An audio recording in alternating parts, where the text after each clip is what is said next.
Welcome to aa-isp's Inside Sales Studio, featuring our host, Bob Perkins. Hi, this is Bob Perkins with aa-isp's Inside Sales Studio. Welcome back to the Monday Morning Sales Minute. I hope you use these tips going into the week, perhaps even going into your team meeting to get the week started right. Today, I'm going to continue the series on prospecting, especially for business development reps that, they earn a living by trying to win, in a lot of cases, new clients. Sometimes it's repeat business, but oftentimes it's new. One of the things that I'd like to spend a few minutes on today is how do you win new customers, okay? Why do customers that may not know you or your company, why do they end up choosing you and allowing you to present them a solution? Well, there's really three key areas. I believe it has to do with value, their confidence in you, but ultimately their trust in you. Value is what they get out of your solution or offering. Confidence is, do they believe your company, you and your product can meet their needs? Do they have a level of confidence that your solution is going to address their problem? But the third one, and I believe this is the most important one, is do they trust you, right? Do they really have faith in you as a person that you're going to deliver on your promise? And do they like you? So let's talk about how you build trust. And sometimes you only have a few minutes on the phone to build trust.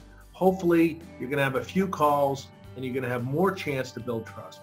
But what are three things you can do on a phone call? Perhaps it's a video call as well, but how do you build trust? Number one, you have to set the tone, right? What kind of tone do you set? Are you just sort of monotone on the call? Are you using vendor language like everybody else, like our product will do this, our features will do that? Are you happy with your current provider? Those kind of things.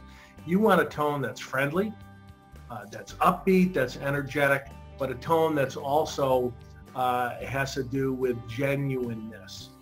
Can you genuinely care about the other person, care about their needs? You want to portray that tone via the phone. Secondly, you need to validate their issues. What does validate mean? Well, it means something like, I really heard what you were saying there. If I could, repeat what I heard you say, you told me that you're having a real issue with overtime hours with your staff. Is that what I heard you say? Okay, repeat back to them what you heard as far as their challenges and their issues and what's working, what's not. That's going to help them feel that you really understand their issue, you really care about their issues. Finally, the questions you ask can actually build trust. That's right, the questions you ask. If you ask closed-ended questions that are trying to get right down to the point of the sale, such as, when do you need this installed by? Do you have a budget for that? And I'm not saying those are bad questions. Those questions have their place. But in the beginning of a relationship, you want to ask open-ended questions. Why? Can you explain? What are you feeling when that happens, right? Why, when, what, where, how? All those type of questions are going to send a message that you genuinely care about the person, the prospect, and their problem. So there are some tips for you to building trust. Again, it's create value, create confidence, but most importantly, build that level of trust. I hope these tips help. I hope you can implement them going into the week. I look forward to presenting another Monday Morning Sales Minute on the next episode. Have a great week.